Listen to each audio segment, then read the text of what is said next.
Parce que bien aimé, il n'y a rien de plus frustrant que d'être un enfant de Dieu et de se retrouver dans la confusion. Il n'y a rien de plus frustrant pour un enfant de Dieu que de marcher et puis de ne pas avoir une vision claire, de ne pas avoir la direction claire en fait de ce que je dois faire en fait.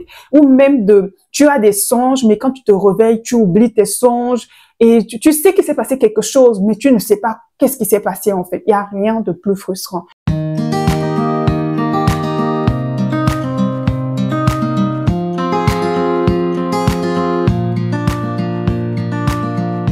Bonjour à toutes et à tous et bienvenue sur notre chaîne Donner Espoir TV.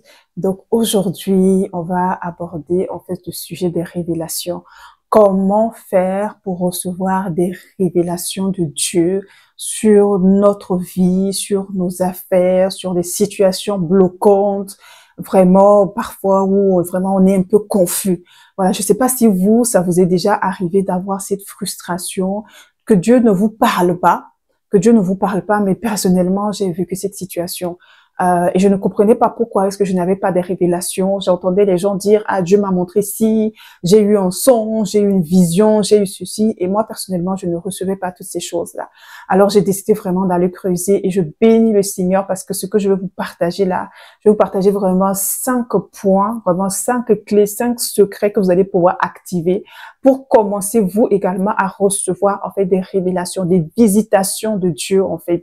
Et ces 5 points en fait sont tout simplement inspirés d'un enseignement de l'apôtre en fait Mohamed Sanogo, alors des églises Vase d'honneur qui personnellement m'ont fait énormément de bien. Voilà, c'est un message qu'il a donné en 5 semaines. Sur 5 semaines à peu près. Donc là, je vous fais un condensé vraiment dans cette vidéo-là pour vous donner les 5 choses que tu dois activer à partir de maintenant si tu veux recevoir des révélations, si tu veux que Dieu te parle, si tu veux que Dieu te montre des choses, si tu veux que Dieu te conduise. Parce que bien aimé, il n'y a rien de plus frustrant que d'être un enfant de Dieu et de se retrouver dans la confusion. Il n'y a rien de plus frustrant pour un enfant de Dieu que de marcher et puis de ne pas avoir une vision claire, de ne pas avoir la direction claire en fait de ce que je dois faire en fait. Ou même tu as des songes, mais quand tu te réveilles, tu oublies tes songes et tu sais qu'il s'est passé quelque chose, mais tu ne sais pas qu'est-ce qui s'est passé en fait. Il n'y a rien de plus frustrant. Et personnellement, j'avais ça en fait. Et vraiment, à travers ces enseignements, le Seigneur m'a vraiment béni. Et depuis quelques semaines, j'ai activé ces clés et je vous assure, instantanément, dans la même semaine, le Seigneur a commencé à me parler. Le Seigneur a commencé à me parler sur ma vie. Il a commencé à me montrer les choses, en fait. Et j'ai commencé à me souvenir de mes songes, à avoir des vrais songes, vraiment. Donc, vraiment, ça va te bénir, vraiment. Donc, reste connecté. L'enseignement que l'apôtre Mohamed Sanogo en fait a donné vraiment sur comment faire pour recevoir plus de révélations. Peut-être que tu recevais déjà des révélations, mais ça va te permettre en fait à les amplifier. Et pour toi qui ne recevais pas du tout de révélations, ça va t'aider à commencer à les recevoir. Et en fait, le secret qu'il disait que le secret pour recevoir plus de révélations de Dieu, c'est la technique de la lampe allumée. La technique de la lampe allumée. Et la technique de la lampe allumée se passe comment? Elle se passe quand toi et moi nous sommes endormis. Parce que le Seigneur nous dit, en fait, dans Job 33 au verset 14, je lis la parole de Dieu qui dit que Dieu parle cependant tantôt d'une manière, tantôt d'une autre, et l'on n'y prend point garde. Il parle par des songes, par des visions nocturnes, quand les hommes sont livrés à un profond sommeil, quand ils sont endormis sur leur couche, alors il leur donne des avertissements et il met le sceau à ses instructions. Amen. Donc voilà. Donc c'est ce que la parole de Dieu nous dit en fait. Donc ça veut dire que la plupart, en fait, ce que l'homme de Dieu disait, c'est que la plupart des révélations importantes qui concernent ta vie, la plupart des décisions importantes, des avertissements importants qui concernent notre vie, Dieu nous les montre en fait pendant notre sommeil. Mais à cause de la manière dont on se couche, à cause de la manière dont on ne veille pas, à cause de l'attitude de notre cœur, on passe à côté. Donc, sans plus tarder, nous allons voir quels sont ces 5 points. Alors, le premier point qu'il a dit, le premier secret, c'est de revenir en fait à l'état d'un enfant et d'apprendre en fait à dormir comme un enfant. Apprendre à dormir en fait comme un enfant en se déchargeant sur le Seigneur. Et il s'est appuyé sur Matthieu 11, 25 qui dit, c'est Jésus qui dit, je te loue ô Père, Seigneur du ciel et de la terre, parce que tu as caché ces choses aux sages et aux intelligents et que tu les as révélés à ceux qui sont tout petits, voilà, ou aux enfants. Donc en fait, parfois, nous allons nous coucher sans nous décharger. On prie avant d'aller se coucher, mais on ne se décharge pas. On ne se décharge pas en fait sur le Seigneur. Restez jusqu'à la fin, s'il vous plaît, parce que je vais faire un exemple concret à la fin pour vous montrer en fait comment tu dois prier avant de te coucher le soir pour recevoir des révélations de Dieu, pour recevoir des visitations de Dieu.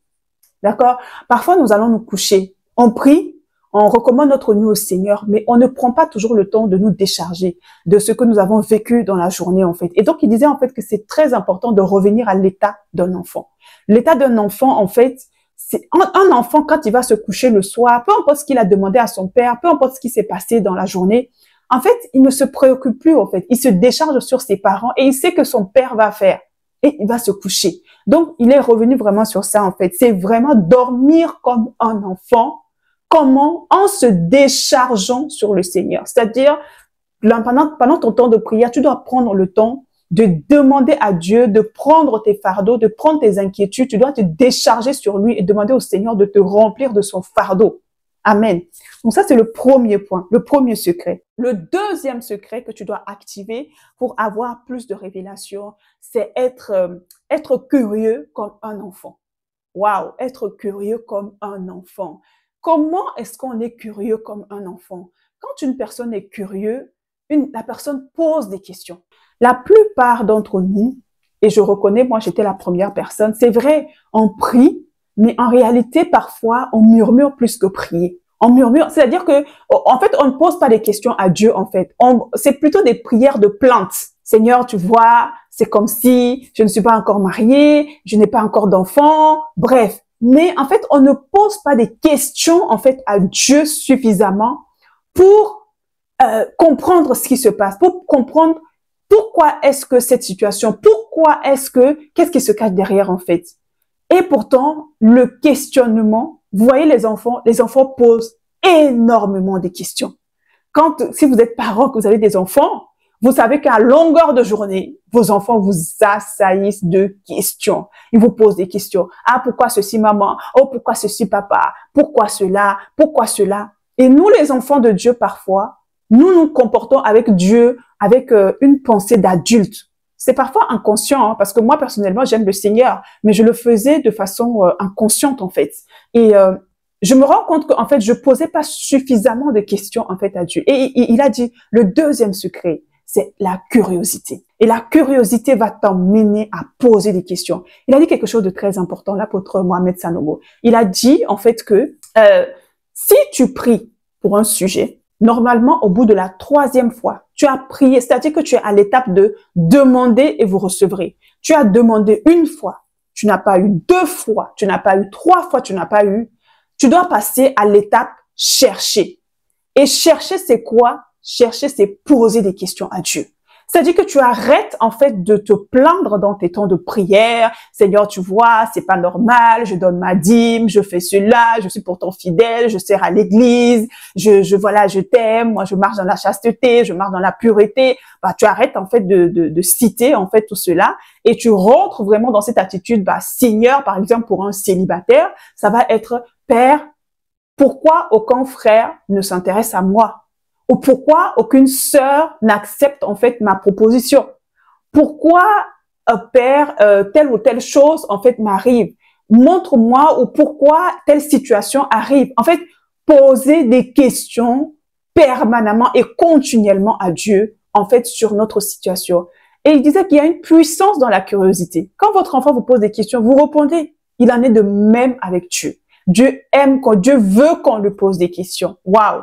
C'était juste incroyable, c'était juste extraordinaire. Vraiment, moi, j'ai été vraiment bénie vraiment par cette révélation. Donc, le 3e secret, c'est l'invocation du Père comme un enfant. Invoquer Dieu comme un enfant. Waouh, moi, ce qu'il a dit qui a touché particulièrement, qui m'a personnellement touché, et je crois que ça va également vous bénir dans ce point-là, c'est qu'il a dit que parfois, nous, en tant que chrétiens, bon, à cause de notre éducation académique, nos études, notre travail, parfois on se comporte avec Dieu en fait comme on sait déjà, de façon inconsciente, on sait déjà, nous sommes des adultes, on doit réfléchir en adulte en fait. Et quand il y a un problème, au lieu de se tourner premièrement vers le Seigneur pour dire, Seigneur, qu'est-ce que je dois faire dans cette situation?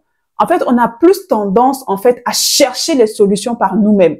Imaginons, par exemple, que ton enfant vient te demander, par exemple, un stage.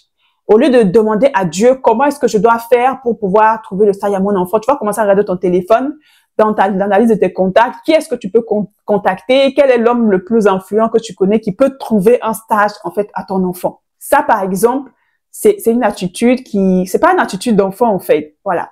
Et Dieu s'attend à ce que nous crions à lui. Lorsqu'un enfant est dans sa chambre ou dans la douche, par exemple, et que quelque chose arrive, la première personne à qui il pense, c'est papa, c'est maman, il va crier tout de suite, en fait. Et il disait, en fait, que nous devons cultiver cela.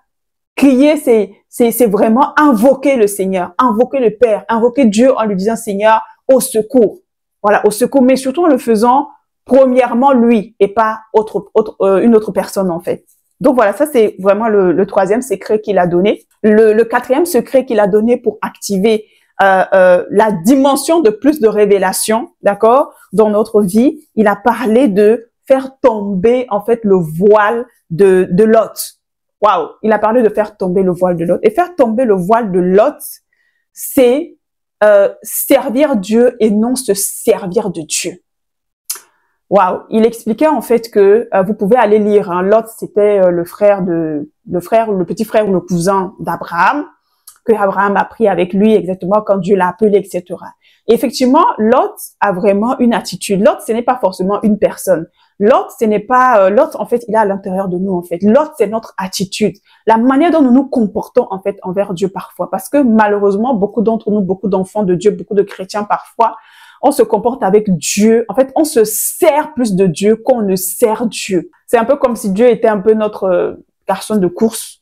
Seigneur, je veux ci, je veux ça, je veux ci, je veux ça. Seigneur, fais ça pour moi, fais ça pour moi. Mais on ne s'intéresse pas en fait à savoir qu'est-ce qui est dans le cœur de Dieu. Qu'est-ce que Dieu veut que nous on fasse pour lui? Quel est le fardeau de Dieu? Quel est son battement de cœur? Parce que Lot, à un moment donné avec Abraham, il a commencé en fait à ne plus reconnaître Abraham déjà comme son père. Il a commencé à l'appeler son frère. Et puis ensuite, voilà, il servait plus Abraham en fait. Il se servait d'Abraham et surtout, il travaillait plus pour Abraham, il travaillait pour lui-même. Alors la question c'est, voilà, où est-ce que tu en es aujourd'hui? Est-ce que Dieu est un peu ton pourvoyeur, genre Seigneur, fais ça pour moi, et tu ne t'occupes pas en fait des affaires de Dieu, tu ne t'intéresses pas en fait à savoir, en fait, il disait en fait que Dieu révèle, il disait en fait, mais les gens lui posent la question, mais comment tu fais, pasteur, pour recevoir autant de révélations? Il dit, mais c'est simple parce que moi, je prie rarement pour mes propres besoins. Je prie rarement pour moi. Je suis toujours en train de prier, soit pour les autres, je suis toujours en train de prier, soit pour recevoir en fait, je veux savoir ce qui est dans le cœur de mon Père.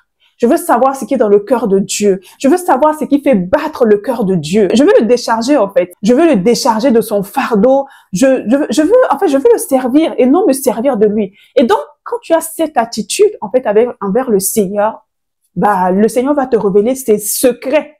Il va se révéler à toi. Et sachant que, il y a un homme de Dieu qui aime souvent dire que nos besoins sont cachés dans les besoins de Dieu. Nos besoins sont cachés dans les besoins de Dieu. C'est juste fort, c'est juste extraordinaire en fait. Donc voilà, donc vraiment, si vous voulez aller plus loin, vous pouvez aller examiner un peu l'histoire entre Abraham et Lot. Vous allez voir un peu comment Lot s'est comporté en fait avec Abraham jusqu'à ce qu'il se détache de lui. Et voilà, toutes les caractéristiques en tout cas de Lot sont vraiment inclus dedans. Et vraiment, dites-moi en commentaire, hein, vraiment si ça vous parle, vraiment ce que je suis en train de dire, et surtout si ça vous intéresse parce que je peux faire des captures, je peux faire en fait des extraits des parties de l'enseignement, je pense, pour vous toucher encore un peu plus. Donc dites-moi en commentaire, d'accord, si ça vous intéresse. Et le dernier point, avant qu'on ne fasse l'exercice pratique, c'est le dernier secret pour avoir plus de révélation, c'est de marcher avec l'esprit de conseil. Waouh! En fait, il expliquait que une chose est la direction. Dieu peut te donner la direction. Dieu peut te dire, toi, par exemple, je t'appelle, tu vas être évangéliste. Toi, je t'appelle à être un homme d'affaires. Toi, je t'appelle à être, bref, tout ce que tu veux. Mais ça, c'est la direction. Mais parfois, tu reçois la direction et puis, tu sais pas comment faire. Je sais pas par où commencer, avec qui commencer. Et c'est là que tu as besoin de l'esprit de conseil. Et l'esprit de conseil, tu le vois où? Tu le vois dans Ésaïe 11, verset 2. Le Seigneur dit, l'esprit de l'Éternel repose sur lui, l'esprit de sagesse et d'intelligence, esprit de conseil, de force, esprit de connaissance, de crainte de l'Éternel. Il disait en fait que la direction est une chose. Ce que fait l'esprit de conseil va venir te dire les détails de la direction. Parce que Dieu va te donner la direction, va te dire par exemple, toi, je t'appelle par exemple à créer par exemple une orphelinat. Mais c'est l'esprit de conseil qui va te dire, ma fille, mon fils, l'orphelinat que je veux que tu crées, ça sera dans tel pays, dans telle ville, dans tel quartier, d'accord? Ça va être sur telle forme, ça va être avec telle personne, tu vas aller voir telle personne, tu vas aller t'entretenir avec telle personne. En fait, l'esprit de conseil est ce qui va t'aider à chaque étape. Et tout ça, c'est la révélation. Et tout ça, le Seigneur nous le révèle quand nous sommes endormis. Amen. Donc, voilà, en fait, les 5 étapes que tu dois faire, que tu dois activer pour commencer à recevoir des révélations de Dieu, ou pour commencer tout simplement à vivre une autre dimension, une amplification. Voilà. Si tu étais quelqu'un que Dieu te parlait déjà, voilà, en mettant encore en pratique ces 5 points, ça va encore amplifier parce que, bien aimé, la révélation fait la différence. La révélation fait la différence. La révélation fera que deux personnes, une personne qui a un plan B pour un même projet, la deuxième personne qui a le même plan pour un même projet, la première personne va réussir mieux que la deuxième personne à cause de la révélation. Alors concrètement, comment ça se passe? Comment ça se passe? C'est-à-dire que le soir, quand tu vas aller te coucher, après avoir fini, pendant que tu es en train de prier, c'est pas une longue prière, hein, c'est pas une prière qui doit durer 1 heure, non, 10, 15 minutes, 30 minutes, bref, comme selon ce que tu sens. Mais voilà comment est-ce que tu dois faire concrètement, c'est tout simplement de dire au Seigneur, Seigneur, vraiment, je te rends grâce pour cette journée, merci beaucoup de m'avoir aidé, d'avoir été avec moi, Seigneur. Peu importe ce qui s'est passé cette journée, Seigneur, je choisis de me décharger sur toi. Voilà, je vais pas m'occuper de ce qui va se passer demain, de comment je vais faire pour payer cette facture et tout. Seigneur, je me décharge. Tout ce que j'ai vécu aujourd'hui, je me décharge sur toi, Seigneur, et je prends ton fardeau.